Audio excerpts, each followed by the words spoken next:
This is the Easy Betting Show.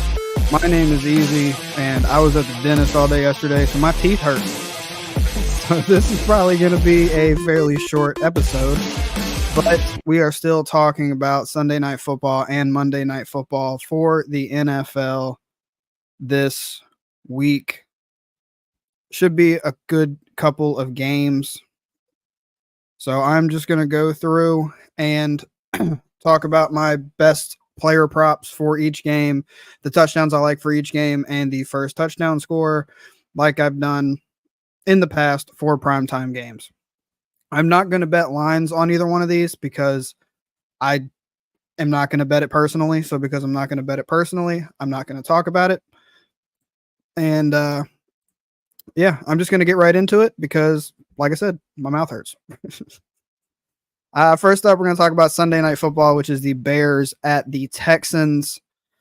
First one that I have is Joe Mixon over 70.5 rushing yards. It's minus 110. I have 1.1 unit on it. He had well over 100 yards last week on 30 carries, which is impressive that he got 30 carries in last week's game because it was a close game the entirety of the game. They only beat the Colts by 2. So he probably won't get to 30 again, but he's probably going to get 22, 25 plus because that seems to be a large part of the game plan is Joe Mixon. I mean, if he's got 30 carries in week 1 in a close game, they're probably going to continue to give that to him. So do I think he's going to get 140 like he did last week? No. He should easily be able to get over 71 though. Another one that I have for the Bears-Texans game is Nico Collins, longest reception over 24.5 yards. That's minus 114. I have 1.2 units on that one. His longest last week was 55 yards, and he went for over 100 yards in the game on 6 receptions. He seemed to be the wide receiver 1 last week. Now, obviously, that has entirely high potential of changing, with Tank Dell and Stephon Diggs both also on the team. Anyone can get the bulk of the receptions or the deep balls on this team, but you got to ride with the hot hand. And I think there's also a very good chance that Nico is the deep ball guy. So he should get a couple chances at some bombs in this one. But even if he doesn't necessarily get that, he's going to get receptions. And he's got a good chance of just breaking one for 25 yards on top of the deep stuff. So I really like that play. And then the last one that I have player props wise for this game is Danielle Hunter over 0.25 sacks. This is minus 125, which is a little bit of juice. I'm going to put 1.3 units on this one. I like this if you can get a full sack too. I actually probably like it a little bit better because it's most likely going to be plus odds. But the Texans are probably going to get a couple of sacks against Caleb Williams in this game. And I think Danielle is probably the more likely to get it on this Texans defensive line. So for him to get a half of a sack seems very likely to me. But I really think he's going to get a sack by himself or 2 half sacks in this game. So like I said, if you can find full sack or 0.75, it's going to be plus money, and I would probably bet that as well. But what I have and what I bet is 0.25. The anytime touchdowns that I have for this game, Joe Mixon minus 135. I'm putting 1.5 units on that one. Yeah, it's chalky, it's juiced, but the chances of Joe Mixon not scoring in this game are just so low. I think he absolutely scores, and I'll take the juice on this one. The next one that I have is Stephon Diggs plus 175, 1 unit. And I just think this is a game where he gets in the end zone. It's in prime time. And with his attitude, he's going to be pushing to get the ball, especially in the red zone. So I think this is just one of those games that screams for Stephon Diggs the ball to score. And then the last one that I have for this game is DJ Moore plus 200. I'm putting half a unit on that one. He's going to be the receiver for the Bears. I'm not sure how well the Bears, yeah. I'm not sure how well the Bears are going to be able to run the ball in this game, so they're probably going to have to throw it. And no, I don't trust Caleb Williams, but they're probably going to score a touchdown, even if it's in like garbage time. And I think DJ Moore's probably the guy to do it. First touchdown scorer. I'm doing it a little bit different this week because of how chalky it's been so far this season on first touchdowns. So I'm not sticking with my normal 4 guys for a quarter unit. For this game, I have 3 guys, and I'll just kind of go through it. The first one that I have is Joe Mixon at plus 470. I'm putting half a unit on that one. Like I said, he's more than likely going to score, and it makes a lot of sense for him to be the first scorer. So you just kind of have to lay the chalk with this one. Another guy is Nico Collins plus 950. I'm putting half a unit on him as well. And again, it could be Stephon Diggs. It could be Tank Dell. But Nico is the hot hand from last week, and I think he just has the best chance of scoring early with the odds.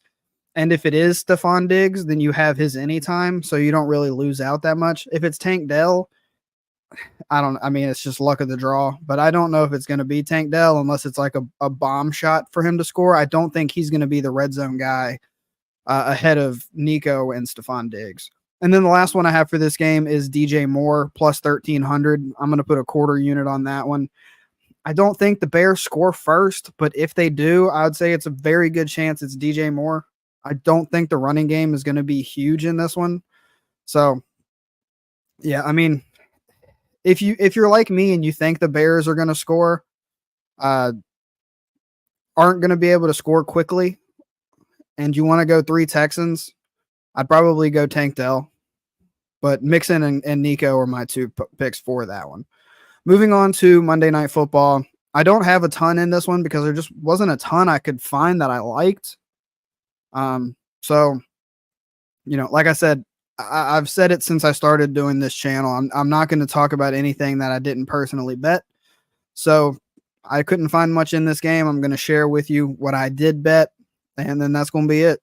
I have 2 player props for this one. The first one is Devontae Smith over 66.5 receiving yards, minus 113. So I got 1.2 units on this one.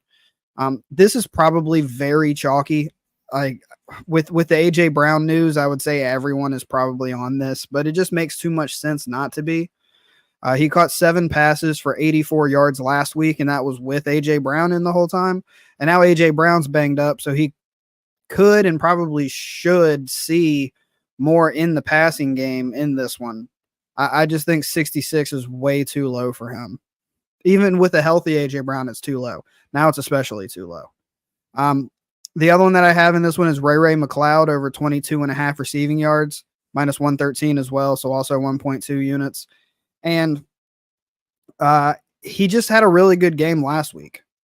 So because I'm basically, again, like I said with the Nico Collins situation, I'm going to ride the hot hand here.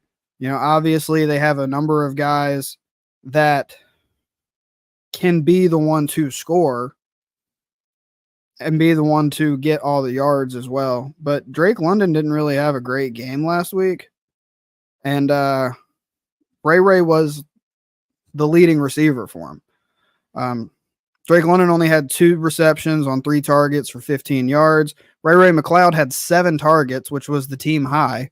And he also had 4 receptions for 52 yards. Now, Bijan Robinson did have more receptions than him by 1.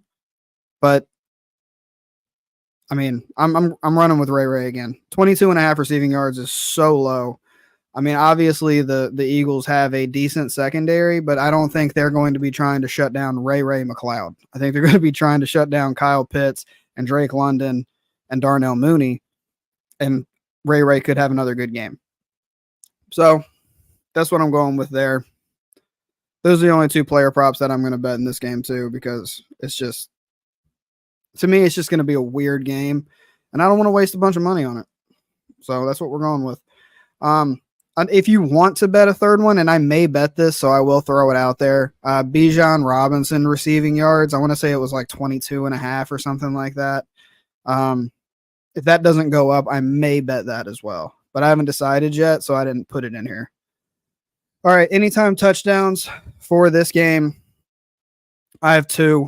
Bijan Robinson minus 120, 1.2 units. That just seems to be the safest bet for this Falcons team. And the Eagles rushing defense didn't look great last week, but it wasn't horrible. But I do think Bijan can get into the end zone either in the run game or in the passing game. Like I said, he did have 5 targets last week, so that's entirely possible as well. And then the other one is Devontae Smith, plus 125 for a unit. I think he's going to be a big part of the passing game. Obviously, the passing game scores a lot. No reason to think he can't get in the end zone. And at plus money, which kind of surprised me a little bit, I like it even more. And then the last part of the show, the first touchdown scorers for the Monday Night Football game. I did this one differently as well. Again, just because it's been so damn chalky so far this season. The first one I have is Saquon Barkley plus 420. I'm putting a unit on that one. I just think it's most likely going to be Saquon. It just makes the most sense. It could be Jalen Hurts and he steals it, but the tush push didn't look amazing in Brazil. So I would say if you're at the 1 or 2 yard line and you can either Saquon it or you can tush push it, they're probably going to Saquon it this year, at least early. So I really think he's got a great chance of scoring. I do have 2 other guys that I put quarter units on. Dallas Goedert plus 1,200. And this is just an odds play. You know, last year they did use him a good bit in the red zone. So I think there is a fairly good chance that if Saquon can't get it in and they're on like a, 3rd and 5, 3rd and 3 type shit, Dallas Goedert could be the one that gets the pass. And then the other one is Ray McLeod plus 2,500, quarter unit on that as well. Like I said, he was the guy last week. I think there's a very good chance that he's the guy or the guy adjacent this week. And plus 2,500, there's a great chance that he's the one that can score too. So that does it for me on this episode. Appreciate those of you that hung out with me. Make sure to give the video a like for me. Subscribe if you're not subscribed. Find some other subscribers. Get them to subscribe. And yeah, I'll see y'all in the next one.